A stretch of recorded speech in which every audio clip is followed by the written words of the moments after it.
Olá, seja bem-vindo ao meu canal, aqui quem fala é o Eduardo e hoje na minha leitura da Bíblia de Estudo A Mensagem, uma Bíblia com uma linguagem contemporânea, vou ler a introdução ao livro de Números. Na minha última leitura desta Bíblia eu li a introdução ao livro de Levíticos e aqui diz nessa introdução: tornar-se uma comunidade verdadeiramente humana é um processo demorado, complexo e confuso.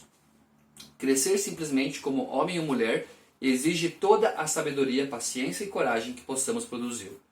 Mas crescer com os outros, pais, irmãos e vizinhos, sem falar nos estranhos esquisitos e nos inimigos cruéis, complica imensamente o processo.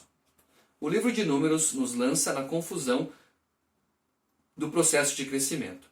Esta sessão de história bíblica desperta em nós um sentimento realista de o que significa pertencer ao povo de Deus, ou seja, uma comunidade humana que honra a Deus e expressa na prática o amor e a justiça nas questões do dia a dia, aprende a lidar com o pecado, com você mesmo e com os outros e segue as ordens de Deus para chegar a um futuro de bênçãos. E tudo isso sem ilusões. Muitos de nós afagam uma espiritualidade romantizada na imaginação, algo do tipo: Deus está no céu e tudo está bem na terra. Quando as coisas não andam bem, culpamos os outros ou nós mesmos. Alcançamos nossos objetivos de qualquer maneira, às vezes de um jeito meio esquisito, e desejamos ter nascido em outra época. Talvez nos tempos bíblicos, quando viver uma vida santa era mais fácil.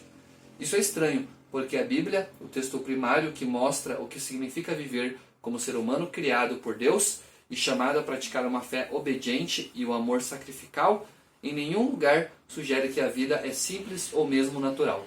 Precisamos de muita ajuda. Precisamos de ajuda organizacional.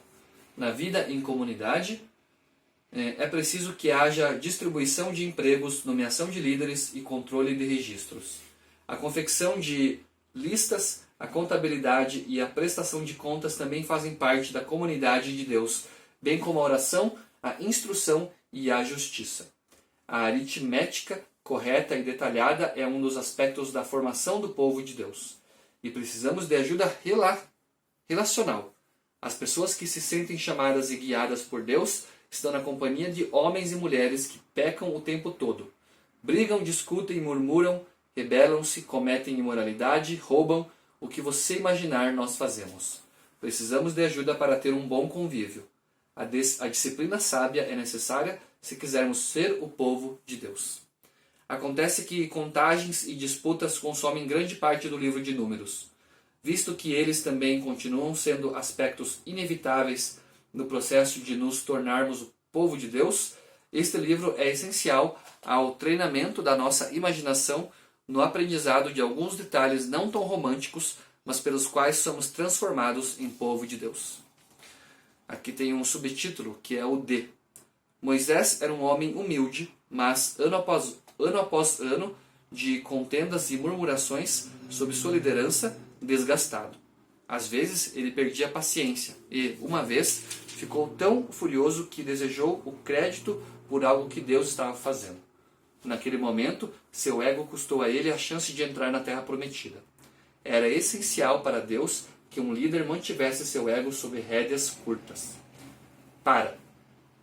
Os escravos fugitivos que seguiram Moisés para fora do Egito não tinham experiência em governar como povo unido. Assim como as fraternidades escolares, eles eram teimosamente leais às próprias famílias e clãs, preocupados apenas em cuidar de si mesmos. Eles reclamavam e promoviam tumultos ao menor sinal de estresse. Por isso, precisavam aprender a se unir, a valorizar a organização e o relacionamento num círculo mais amplo, se quisessem sobreviver na Terra Prometida, na qual estavam os verdadeiros desafios. E o contexto. Por volta de 1280 a 1240 a.C. Alguns estudiosos acreditam que os chineses estavam mais avançados no uso de ferramentas de bronze e armas que os povos do Oriente Médio nesse período. Os reis da dinastia Shang gostavam de sacrifícios humanos. Quando um rei era sepultado, 100 escravos eram enterrados com ele. Essa daqui então foi a leitura da introdução ao livro de Números, na Bíblia de Estudo A Mensagem. Agradeço por você estar me acompanhando, fique com Deus e até o meu próximo vídeo.